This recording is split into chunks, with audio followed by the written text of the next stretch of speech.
Kamala Harris didn't get booed off the stage, but you know what? She might as well have, because the screams that poured into this auditorium were filled with so much frustration and embarrassment. It was ridiculous. We're also going to talk about some remarks from President Trump and Gavin Newsom and some more news on China from HHS Secretary Robert F. Kennedy Jr. And I want us to talk about him. So welcome back to the Adam C. Moreno Show. I hope it finds you well. If you like having conversations like this, please consider liking, subscribing, turn on the bell, and let's jump right in. So Kamala Harris has officially started her book tour of 107 days. And how's it going? You ask. Well, she couldn't go one night without her audience lashing out at her, interrupting her, screaming at her. It was unbelievable. Check this out. Talk to your president. Talk to somebody else.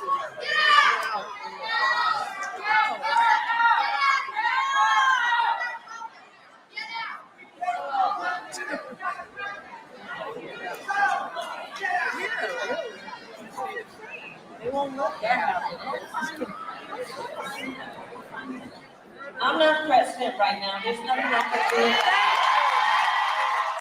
So apparently the protesters from last night's event were pro-Palestine, and they were shouting at Kamala Harris saying, well, let me just go ahead and read this excerpt from the Washington Post. It reads, roughly 20 minutes after the event began, one protester began yelling, "The blood of the Palestinians is on your hands," cutting off Harris as she was responding to a question from the moderator on how she navigated missing her home and family while on the campaign trail.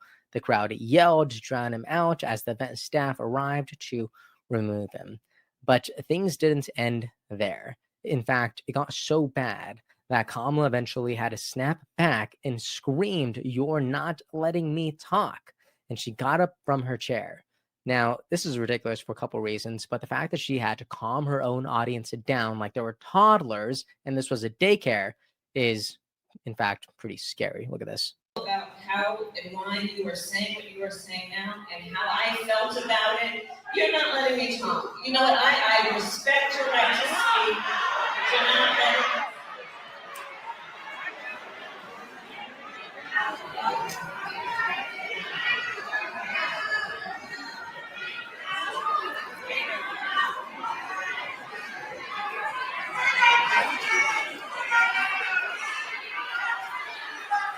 Wait. Let's bring it. Hey. Let's bring the temperature down. Let's bring the temperature down. Unlike the current president of the United States.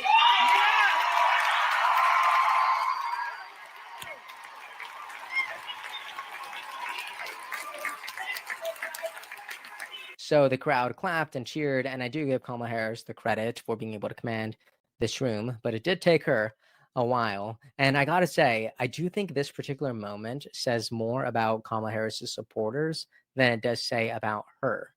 But that's not necessarily a good thing either. And honestly, can't blame Kamala Harris, because if she was a bit rattled, it might have something to do with this. Moments before she took the stage, President Trump went on Truth Social and called Kamala dumb as a rock.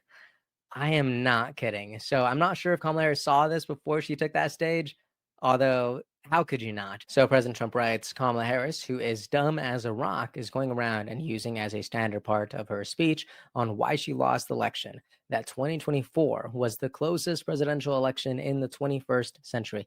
Everyone knows this is a lie and was covered as such by Fox News. I won the electoral college, And at the end, he writes, Kamala's closest in the 21st century soundbite was, like everything else in the Democratic Party, a total lie. I expect an apology. Thank you for your attention to this matter. So, like I said, I don't know if Kamala Harris saw this before she took the stage. I imagine she did, but what a day. And Gavin Newsom also had a busy day, this time at the courtesy of Governor of Florida, Ron DeSantis, who went nuclear on Newsom for attacking ICE agents. Check this out. You see Gavin Newsom on the late night talk shows doxing or trying to get ICE agents doxed, trying to get them unmasked. I mean, how reckless are we getting now? Well, this is a governor, Jesse, who is saying that he does not want ICE agents to put masks on, and they're doing that for their safety because there's a threat to them and their family out there, as we saw with the shooting today and the threats that come in daily to them. But this is the same governor who forced 2-year-olds to wear masks during COVID, and he wielded executive power to muzzle people. And so I think he thinks that he just has ultimate power to do this. But what his rhetoric is doing, what his actions, what other supposedly mainstream politicians in the Democratic Party have done is to put a target on the back of our ICE agents, because they're demonizing them. They're comparing them to things like the Gestapo. And so that ends up creating an environment where people like this are going to act. So we've set the marker down in Florida. Don't even think about it. We are going to obviously defend our state and local law enforcement, but we are there right there with our DHS partners. And if you go after and target them, we're going to bring down a ton of bricks on you, and you're not going to want to do that in the state of Florida. We're going to want to bring a ton of bricks on you. I'd love to see it. Shots fired from across the country.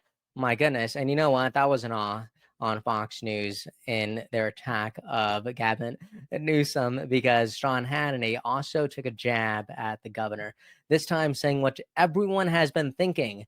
My guy could not stop tweeting, and he needs to start governing. Check this out. No, it's not real. It's not authentic. You're not Trump. So tonight, here is my message to the part-time governor, full-time Tweety Bird, full-time podcaster who pretends to run the state of California. Gavin, we were old friends. Maybe it's time to stop tweeting, stop podcasting, start governing your state. You can attack me all you want, and I will gladly respond. I love it. And I love this picture of Gavin Newsom as Tweety Bird as well. Check that out. And you know what? Gavin Newsom did end up responding to this. He writes, California is the 4th largest economy in the world. Yeah, like we need you to tell us again. Saying number 1 in new business startups, number 1 in manufacturing, number 1 in farming, number 1 in public higher education, number 1 in Fortune 500 companies. And he said, you're welcome to come out anytime at Sean Hannity. I will say this, whenever I saw that they were number 1 in new business startups, I immediately wondered if the economy is so bad in California that people are looking to start businesses in order to subsidize their life. Because being number 1 in startups is great, because it could mean innovation, right? Or it could mean desperation. And if you ask me, it's probably a cocktail of both of those, because according to the Bureau of Labor Statistics, California does have, in fact, the worst unemployment rate in this country, only behind DC. Look at this, at a 5.5. So you tell me if you think something is going on there, and if you think Gavin Newsom should spend more time off of his phone and in the office of the governor. All right. Also, guys, Robert F. Kennedy Jr. just dropped a hammer of his own next to Pam Bondi, going after China and their vapes. Look at this. Chinese are getting richer while our children get sicker. And we're putting an end to that between August 1st and August 14th in partnership with the ATF. FDA did purchases at distributors in 5 different states, in Illinois, New Jersey, North Carolina, Arizona, and we did more in California and Florida with ATF. ATF actually went to 14 different retailers. Our agency went to 5 different distributors. And the result is today we are doing raids, these kind of operations across the country to confiscate the vapes. Today, these gentlemen from ATF and FDA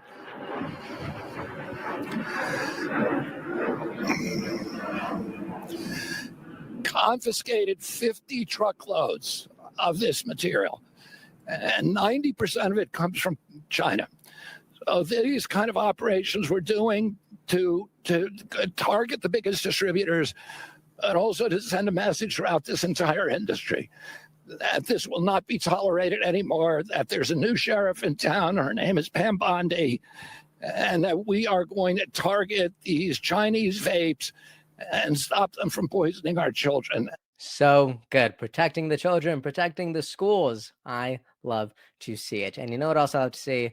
your comments on today's news, from RK Jr. and Pam Bondi to Kamala Harris to President Trump and to Gavin and Newsom. I'd love to know your thoughts on all this in the comment section. And you know what? If you made it this far, please consider liking, subscribing, turn on the bell, and I'll see you guys next time. Episode's over already? Jeez, that was fast. Well, they say beautiful things do not last forever, but feel free to watch and listen to another one of these episodes if you're interested in those conversations as well. Also, this next part is huge. Make sure to obliterate that like and subscribe button and turn on the notification bell so you never skip a beat. I also have a newsletter where we dive into the news, politics, and ideas that shape our future. If you're interested in signing up, I'd really appreciate that. Anyways, that's the end of this episode. Thank you so much for watching and listening, and I'll see you next time.